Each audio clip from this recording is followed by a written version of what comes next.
quem é rolicinho quer ser menos roliço, porque a vida fica mais fácil, é melhor, né? Você tem mais fôlego. Eu lembro quando eu tava na academia direto, eu dormia melhor, eu transava melhor, eu comia melhor, eu respirava melhor, eu tinha fôlego, Isso é louco, é outra parada. Isso é o legal de você se cuidar.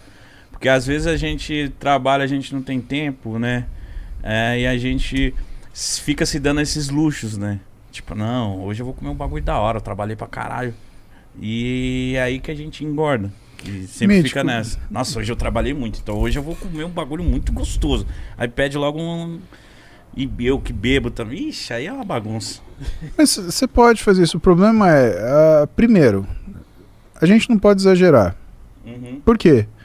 Porque senão você estraga o prazer. Toda vez que você exagera, aquilo vira comum. Quando vira comum, acabou. O que você vai fazer depois? Segundo, quando você dosa essas coisas, elas servem de reforço.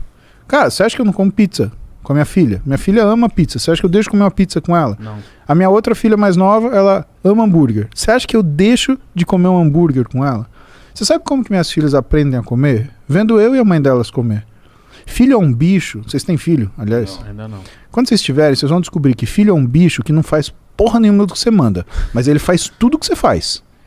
Absurdamente. Tanto que, cara, eu me tornei uma pessoa melhor quando eu casei com a minha mulher e me tornei uma pessoa muito melhor depois que eu tive filho. Tanto a Duda quanto a Clara. Elas me fazem pensar 1000 vezes no que eu vou fazer. De esculhambar uma pessoa até, sei lá, desistir. Você quer saber qual que é o meu o meu anabolizante mais forte que tem? São essas duas crianças. Da hora. Porque quando eu vejo que eu tenho elas ali pra cuidar, meu amigo, eu levanto 300 quilos, eu trabalho 400 horas. Não tem, there's no tempo ruim. Eu acordo 4 horas da manhã, treino, vou operar e venho pra cá. Cara, não tem tempo ruim. E elas, a gente entendeu o quê? Que a gente também não é médico e nutricionista dos nossos filhos. A gente tem esse conhecimento, mas a gente tem que continuar sendo pai e mãe. Mãe, para te dar acolhimento. Pai, para te dar segurança. Então, quando elas vêm pra gente, qualquer coisa diferente disso é afastar o seu filho de você. Não tô te falando que isso é certo ou errado, Igor, mas tô te falando que é o jeito que a gente faz. E quando a gente vê o tocante da alimentação, o que a gente faz? A gente come normal. Só que aí o que acontece? A Roberta tá satisfeita que ela comeu, sei lá, 3 mordidas do hambúrguer, ela deixa de lado. Pra minha filha perceber que ela não precisa enfiar aquilo na boca e engolir, por mais se ela não aguentar. Uhum. A gente vai jantar fora, o que a gente às vezes, o que fazia às vezes, né? Ia comer alguma coisa, quero comer um doce. Não vamos comer no restaurante, vamos comer na doceria. O que acontece? O tempo, a vontade vai passando. Então aqueles 10, 15 minutos que eu ficava rodando de carro para chegar na doceria era o suficiente para o sinal da saciedade do jantar. Ele bater no cérebro, isso é neurobiologia, né? E ao mesmo tempo, quando a gente sentava para comer um doce, eu pegava uma colherada, enfiava na boca, tava uma delícia, não quero mais. Elas entendiam, opa, posso deixar no prato. Cara, é assim, é simples assim. Agora, veja bem, o que é o comum?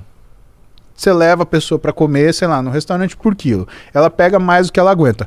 Não vou desperdiçar, vou comer tudo que tá aqui. E se você pôr no prato, você vai comer. Uhum. Você vai na doceria, você vai pedir um doce, você vai comer tudo aquilo. Não, você vai comer tudo, né? Você não vai desperdiçar isso. Eu nunca soube o quanto eu aguentei. Eu sempre soube que eu tinha que encher o prato. Tipo assim, você entendeu? Eu colocando, se eu vi um branco do prato ainda, eu falei, não, calma aí, caralho.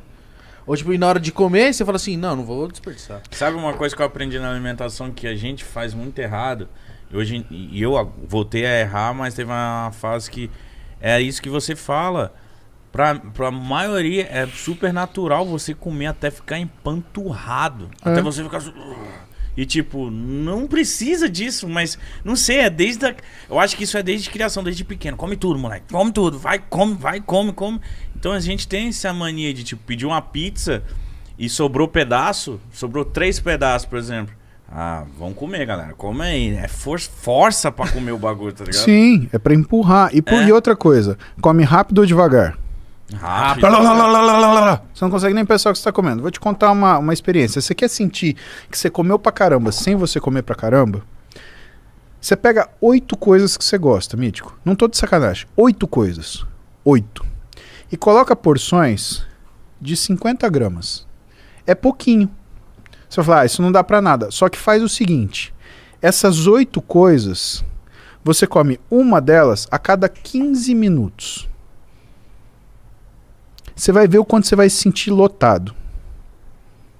Tem uma explicação isso. Toda vez que você come, você libera um hormônio que chama insulina. A insulina no sistema nervoso central, para ser mais preciso, né, numa área chamada hipotálamo, ela causa saciedade. Quando você come muito devagar, a sua insulina sobe e permanece alta. Então o teu hipotálamo, ele está sinalizando, você já comeu, você já comeu, você já comeu. Só que como você comeu pouquinho, ela sobe, mas ela não estoura na quantidade dela. Então você tem um nível médio de insulina, porque isso é importante. Porque todo mecanismo no nosso corpo, ele é dotado de uma forma contrarreguladora. Então quando você libera insulina, você libera também uma proteína chamada SOX3, que ela vai agir no receptor de insulina, que é um negócio chamado receptor tirosina-quinase, que é só para você lembrar uma vez na vida, ou saber isso uma vez na vida. Esse receptor de tirosina-quinase, ele também é o receptor para um outro hormônio que chama leptina, que também sinaliza a saciedade. Só que quando a insulina sobe muito, essa proteína que chama SOX3 sobe muito pra caramba. E aí ela impede tanto que a insulina faça esse efeito de saciedade, quanto a leptina que é produzida na gordura também faça esse efeito. Então quanto mais você come, mais vontade de comer você tem. Você gosta de ir no japonês? Ah, eu gosto. Quando você termina de comer aquele restaurante japonês, você comeu aquele bando de sushi, o que dá vontade de fazer? Comer um doce. Pau. E por que um doce? Por que você tem vontade de comer o japonês e tem vontade de comer um doce? Você já parou pra pensar? Zóio gordo. Não é o zóio gordo. Isso daí é a forma que o seu cérebro entende que você precisa de energia. Porque se a insulina ela não está agindo, porque ela está num processo de resistência à insulina, lembra que essa proteína SOX3 impede que a insulina e a leptina façam seu efeito. Você sabe que o seu cérebro ele sente? Que você não tem energia. Então sabe o que ele fala para você fazer? Para comer alguma coisa que tenha muita caloria e que essa caloria entre rápido. Então não é à toa porque é doce. Por que é um doce e não um pedaço de picanha? É porque o doce ele absorve rápido e tem muita caloria. A picanha não. Então o teu cérebro na hora ele associa como doce. Por quê? Porque na cabeça dele você tá com fome. Tem uma... Eu tava jantando com... Eu e a Roberta, a gente tava jantando com um casal de amigos nossos, né? Lancha Júnior, que é um professor da USP, é um dos caras um dos cientistas mais generosos e mais trabalhadores que a gente tem no país e que com certeza é um dos maiores publicadores do mundo, né? O cara tem, dos artigos que ele produz, ele tem 14 mil citações, assim, por outros artigos. O cara pensa num foda, aí tem ele. O foda aprendeu com ele. E a gente foi jantar no restaurante de um amigo meu, que é o Alex Atala, né? Claro que é uma experiência que, né, nem todo mundo pode, não é uma coisa acessível, mas, cara, é uma coisa que eu me dou o direito de ter essa experiência com a minha mulher, com meus amigos. A gente foi jantar no Alex. E o Alex é assim, ele serve culinária brasileira, pratos brasileiros, em porções pequenas. Cara, não passa de 100 gramas. Meu amigo, você fala, eu vou ficar com fome. São 8 pratos. Eu duvido que você fique com fome. Eu saio de lá, que eu tô comendo, que eu tô satisfeito até a tampa aqui assim. E por quê? O último jantar que a gente ficou lá, que o sistema de servir dele é o menu do chefe, né? Então o chefe tem o jantar pronto e ele vai te servindo pratos exóticos, pratos brasileiros servidos de forma exótica. E é um ritmo de um prato a cada mais ou menos 20 minutos, meia hora, né? Para você degustar também, para você sentir o gosto daquilo. Da hora. Né? E aí o que é legal? É que tem, cara, você come de tudo. Você come frutos do mar, você come carne, você come mandioca, você come... Só que as coisas elas são feitas de um jeito completamente inesperado, né? Que é o que você espera de um chefe. Né? E o Alex, ele traz isso, né? E cada prato ele tem uma história, ele tem um porquê. Né? Então você come lá um prato desse de 50, 100 gramas a cada 20 minutos, meia hora. O último jantar nosso, claro que nós temos papo pra isso. Porque eu, a Roberta, a Lu e o Lancha, ficamos 4 horas no restaurante. A gente chegou às 7 e fomos já embora chutado às 11. Né? Porque a gente precisava ir, porque tinha que fechar na época. Né? E assim, o que a gente comeu, cara, não dava 400 gramas. Ou dava 400 gramas. Você fala, ai, mas tem o... No esporte é desleal, Igor. Porque o doping, principalmente quando a gente fala de algumas substâncias dopantes, ele não mexe só com a capacidade de realizar trabalho. Ele mexe também com a sua motivação para fazer isso. Então, por exemplo, quando você pega testosterona, a testosterona ela tem uma ação no sistema nervoso central, no seu cérebro, onde ela aumenta a captação de beta-endorfina, ou seja, você sente mais satisfação. Por que isso é uma coisa que é relevante quando a gente vai estudar doping? Por 2 situações. Primeiro, quando o cara se sente bem, ele vai se sentir muito melhor. Então, num jogo, por exemplo, que o cara está ganhando, ele vai desproporcionalmente estar motivado a jogar. Então não é aquele cara que, tô ganhando, me acomodo. Eu tô ganhando, eu vou ganhar mais. Segunda coisa, se ele estiver numa situação de desprazer, essa sensação não é percebida. Porque o nível de beta-endorfina dele tá alto. Então é um cara que nunca tá ruim. Então não seria bom todo mundo tomar? Teoricamente... eu perguntei ele. Não, a tua pergunta é extremamente legítima. Lógico que é. Né? Você tem que se perguntar essas coisas. Ué, se existe uma coisa que me faz performar melhor, por que eu não vou usá-la? Porque a gente não conhece as doses seguras para uso de testosterona. Esse é o problema. E porque a testosterona ela tem ações diferentes para pessoas diferentes. Então não é, por exemplo, eu dou 10 mg de testosterona e eu tenho essa ação. Pode ser que eu dê 10 mg de testosterona para uma outra pessoa e ela tem uma ação completamente reversa. A testosterona ela também ativa uma área do nosso cérebro que é a amígdala. A amígdala cuida da nossa irritabilidade, da nossa compulsividade, da nossa agressividade. É o filtro do corpo, né? Minha mãe fala que a amígdala, assim, tipo... Não é bem essa amígdala assim, daqui, é a amígdala que fica aqui, no centro do nosso cérebro. Não, mas o nome é o mesmo, relaxa. Relaxa, porque, assim, primeiro você sabe que existe amígdala. Porra, isso daí é difícil. E aí, ó. Né? A amígdala que você falou fica num outro lugar que chama anel de Waldeyer. A amígdala que eu tô te falando fica num lugar que é debaixo do hipocampo, exatamente. Ela tá mais ou menos aqui no cérebro, perto do hipotálamo. Entendeu? Essa amígdala, quando você usa um esteroide, ela hipertrofia. Então ela aumenta a irritabilidade, aumenta a agressividade e aumenta a compulsividade. O que quer dizer? Quer dizer que se para 2 pessoas diferentes eu der a mesma quantidade de testosterona, se essa pessoa ela tem uma fragilidade da amígdala um pouco maior, o que pode acontecer com ela? Em vez dela se sentir bem, ela pode ficar irritada, estressada. Sabe aquela pessoa que vai de 0 a 100 em 1 segundo? Tá tudo bem. Olha só, acho que sujou seu sapato. Como assim? O cara já vira um lobisomem. Cara, péssimo viver assim. Você vai viver pedindo desculpa. E outra, quando você aumenta a função da amígdala, você automaticamente diminui a função de uma outra área no seu cérebro que chama núcleo ventromedial do córtex pré-frontal. Claro. Meu Deus, você mandou um rap aí, velho. Praticamente, né? Caralho. Como é que é de novo? Núcleo ventromedial do córtex pré-frontal. Quase uma sabotagem. Caralho. Difícil. Mandar um moonhack agora. Por isso que, tipo, na fase que eu tava rato de academia, tinha uns marombeiros que eles estavam fazendo uns ciclos. E tem uma, né? Não vou falar o nome, que falam que, mano, toma essa, a galera fica bem agressiva, fica bem estranho, fica bem... eu falo pra você, o pessoal tem que saber, é trembolona, não é? Isso, é. Então, a trembolona, ela é a droga mais androgênica que tem, é a que dá mais esse efeito. E assim, cara, tem... caso de paciente que no 80% do meu consultório é complicação, né? O meu consultório virou um consultório de complicação. Então eu pego mulher que caiu os cabelos, que aumentou genital, que mudou o rosto, que mudou a voz. Mesmo a genital aumenta da sim. Mulher, né? O clítoris fica... E o do homem não?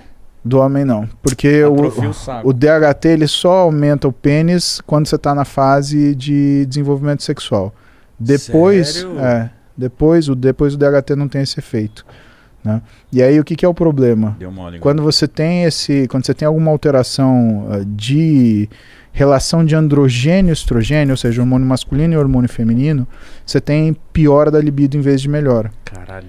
Porque o que acaba acontecendo? A nossa libido ela vem do hormônio feminino, vem do estradiol. tá? A libido saudável, a libido sadia. Só que existe uma proporção que existe entre testosterona e estradiol para que isso fique bom, né? Ao redor de 20 a 30 para 1. Mais ou menos isso, tá? Por isso que consertar o hormônio do pessoal é tão difícil nesse sentido. E que médicos do esporte, endocrinologistas, nutrólogos têm muita dificuldade. Porque é uma área que todos esses médicos eles acabam atuando, né? O médico do esporte, por quê? Porque está associado ao exercício, né? O endocrinologista é óbvio, porque ele é a especialidade que é especialista em mexer em hormônio, né? Não existe especialista em implante, não existe hormonologia, não existe isso. Tá? O que existe é endocrinologista. Você é endocrinologista, então você tem um RQE de endocrinologista, você é membro da Sociedade Brasileira de Endocrinologia e Metabologia, você tem aquilo lá. Se não é, se não tem isso, não é. Tá? E você tem o nutrólogo. O nutrólogo também, ele mexe com a parte de nutrologia e ele também acaba estudando em nutrologia esportiva situações, complicações relacionadas com a alteração hormonal. Por quê? Porque a alteração da alimentação também muda o hormônio, assim como a alteração do exercício muda o hormônio. Então a gente chama essa área de aglomeração. Então endócrinos, médicos do esporte e nutrólogos, eles acabam compartilhando disso, tá? E o meu consultório, eu atendo complicação, né? E dessas complicações, o que é muito difícil?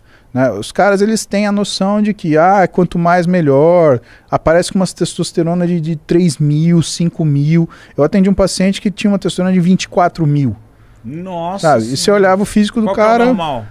O normal é alguma coisa... O normal, bom, que você se sente bem, alguma coisa entre 600 e 800. Isso é um jovem, bem, o cara tava com 24.000. Que isso? E não tava com físico bom, tava com físico, né, bem deteriorado, porque o excesso do hormônio, ele causa efeito ruim. Ele piora o físico também. E ele achou que ele tava mandando bem. Não, ele tava sendo mal orientado por um cara que é metido a ser coach de atleta profissional. Cara, ó... Isso rola muito, né? Sabe? Rola muito. Eu lembro que eu fui quando eu pensei em fazer um ciclo, alguma coisa pra me ajudar, a minha testosterona tava baixa, a primeira coisa que eu fui procurar era um médico. Mas o que mais acontece é a galera na academia, não, toma isso, não, toma isso aqui, toma isso. Tipo, eu ficava tipo, mano, você é louco. Não, caralho, calma aí, tem que ir no médico, tem que ver, fazer as paradas certinho. Mas conhecidos meus, o cara falava, não, toma isso aí. E o cara falava, demorou, comprava e tomava e foda-se. E essa parada do doping me chama a atenção porque o Tietê veio aqui, né, o jogador do Galo, e ele falou que até, acho que Neosaldina, se você tomar... dá no doping, eu falei, caralho, por que? Você detecta qualquer droga. Cafeína, por exemplo, dependendo de quanto você tomar, você cai no doping. Né? Porque, assim, qualquer substância que altere permanentemente ou momentaneamente aquilo que é o desempenho do atleta em uma condição desproporcional ao que é o funcionamento normal, ele pode causar, ele é considerado como doping. Por quê? Porque é desleal. Entendi. Sabe, Igão? Caralho, a cafeína ela se torna desleal no exercício. Acima de determinada dose, sim. Então, se o cara ele faz, por exemplo, uso de cocaína, ele... Que nem eu... Acho que teve jogador já, o Jobson, lembra? Do Maradona. Ele tá, tipo, mais motivado? Ou... Sim, principalmente a cocaína, né? A cocaína, ela te deixa ligado. No nível de aceleração que... E outra, você não sente dor. Caralho. Como é que faz? O cara tromba, toma pisão, levanta... Ele corre até... Cara, cocaína você infarta porque você não sente dor. Né? Teu coração vira... A cocaína, por ser um estimulante, ela vai provocar, né, arritmia, né? Você pode infartar, mas você infarta, você não sente dor. Você morre, pum, acabou, desligou. Meu Deus. Cai o disjuntor. Você nem não sabe que você morreu. Ela arranca o seu limite. Então, cara... E a cocaína tem uma discussão grande, porque tem gente que fala, mas a cocaína a pessoa é viciada. Bom, se ela é viciada, então ela não pode praticar o esporte, meu. Porque não dá. Ela vai fazer o quê? Tirar uma carreira e bater uma partida? Tá errado. Tá errado por uma série de coisas. Tá moralmente errado, tá profissionalmente errado, tá tudo errado. É que eu já vi gente falando, assim, por exemplo. Por exemplo, o cara foi pego no doping, aí ele tomou um gancho de 2 anos, por exemplo, de cocaína. Tomou um gancho de 2 anos sem jogar bola. Aí tem gente que fala assim, não, mas pô, aí tem que ajudar o cara. Porque se ele já fez, agora vai punir o cara, vai tirar o ganha-pão dele, enfim, tal. Uhum. Aí eu fico pensando, cara, qual que é o certo a se fazer? Porque ele errou, né? Ele tava praticando um esporte de uma forma desleal. Aí fala assim, qual que é o certo? Tratar o cara e ficar fazendo um acompanhamento todo dia de tipo, se ele não tá se drogando mais, ou esse gancho mesmo de 2 anos. Cara, o pau que bate em Chico, bate em Francisco. Se isso não acontece, tá errado. Então a pessoa que fala isso, coitado, é a mesma pessoa que, por exemplo, um sujeito sem querer bate o carro atrás do carro dele, amassa o carro dele, ele já sai, porque você tá errado, Sim. que eu vou te fuder, eu vou chamar a polícia, mas eu não tenho carteira, agora que eu vou chamar a polícia mesmo. Então, cara, eu não confio em ninguém todo cara que é, como é que Falou fala? aqui, ó, doutor, qual sua opinião sobre o protocolo HCG? Cara, isso daí é uma coisa que era feita tem um bom tempo, tem mais de 10 anos. Na verdade, isso daí tem pelo menos 40 anos. Era feito na Europa, numa clínica especializada nisso. E no Brasil, chegou uma época, um tempo, que começou a se popularizar. Eu não recomendo, porque a associação de uma dieta de muito baixa caloria, 400, 500 calorias, sendo que no 6º dia você faz um aumento agudo dessa caloria às custas de carboidrato. E é utilizado o HCG. O HCG, ele é utilizado, ninguém sabe muito bem, porque não tem nenhuma literatura mostrando que existe essa indicação.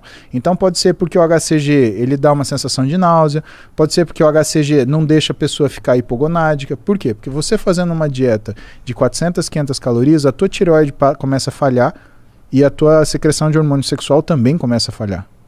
Então, quando você usa, teoricamente, o HCG, você diminui a chance disso acontecer. Não da tireoide, mas pelo menos dos hormônios sexuais, né? Mas, como eu disse, não tem nada escrito que isso consiga ter esse efeito. Então, a gente recomenda que não faça. Por que não? Porque quando você faz uma dieta de 500 calorias, em uma semana sua velocidade metabólica cai. Existe uma coisa chamada metabolic shift. Isso sim é documentado na literatura. Isso quer dizer que quando você voltar a comer o que você comia, o seu metabolismo ele caiu. Então você começa a engordar mais rápido do que você engordava. E quantas vezes você fizer essa dieta do HCG, mais vezes você vai ter essa piora. Mas eu fiz e funcionou. Cara, tudo bem, como é que é a tua vida agora? Tá boa? Você tá bem? Você come de tudo? Ou você vive em restrição? Porque se você falar pra mim que você vive numa dieta de baixa caloria, restrição, não consegue treinar, tem problema sexual, tem um sono de merda e não consegue trabalhar direito porque sua memória não funciona, o seu raciocínio não é bom, então desculpa, não funcionou, te fudeu.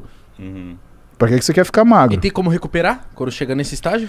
É uma das coisas que a gente trata no consultório. Dá um trabalho miserável, porque tem uma parte que é a parte metabólica, da pessoa voltar a funcionar, e tem a parte que é a parte cognitiva, da pessoa comer o que ela tem que comer para isso acontecer.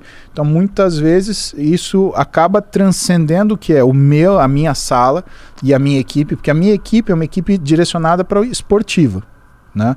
E acaba indo para a equipe da Roberta, que é a equipe de transtorno alimentar. Então você acaba criando gente com transtorno alimentar. E transtorno alimentar, Igor, é triste, cara. Você quer saber uma coisa que mata? Por exemplo, transtorno alimentar mata. Anorexia, bulimia, são coisas que matam, né? A gente pensa em transtorno e fala assim, eu tenho compulsão, é transtorno alimentar. Não, anorexia é um transtorno alimentar que mata, bulimia é um transtorno alimentar que mata. E essas coisas, elas não são fixas, Igor. Não é que o cara tem anorexia, ele sempre vai ter anorexia. Não é que ele tem bulimia, ele sempre vai ter bulimia. Ele pode ter uma bulimia e evoluir para uma anorexia. Bulimia é quando você tem um fator purgativo. Então a pessoa ou faz 5 horas, 6 horas de exercício por dia, ou enfia o dedo na garganta e vomita. Mas ela pode evoluir de uma bulimia para uma anorexia. Cara, anoréxico tem alucinação. Nossa, cara. Escuta a voz. Então, falta de nutrientes. Sim, pela condição cognitiva, né? Então é um negócio muito sério, né? Por isso que esses negócios de dieta da moda, cara, os nutricionistas eles falam, o pessoal inventa de fazer restrição, inventa a dieta do A, dieta do B, né? Só abacaxi, dieta do B, só bolacha, né? E cada hora uma maluquice diferente. De novo, se você procura encanador para cuidar dos canos da sua casa, se você procura eletricista para cuidar da porra da parte elétrica da sua casa, por que você não vai procurar um nutricionista para cuidar da tua alimentação? Isso é coerência. Eu não tenho dinheiro. Pô, mas você tá na internet? Você tem plano de internet, então. Você tem um computador, então. Você tem pelo menos um telefone que seja um smartphone. Então você tem dinheiro, você só não quer gastar isso com serviço, porque brasileiro também às vezes tem essa mania, né? Tudo que é para comprar é barato, mas tudo que é para pagar é caro. Não dá, né, gente? Então isso daí tem que ter cabeça no lugar. Quer emagrecer? Procura um nutricionista. Esse nutricionista, se vê que tem alguma coisa estranha, ele vai te mandar para um médico. Tem um tratamento e faz uma coisa uma vez só, cara. Eu tô tentando emagrecer. Quantos anos? Porque tá errado, a gente não tenta emagrecer, a gente emagrece. Eu tô tentando ganhar massa. Tá errado, você não tenta ganhar massa, você ganha massa. A pessoa que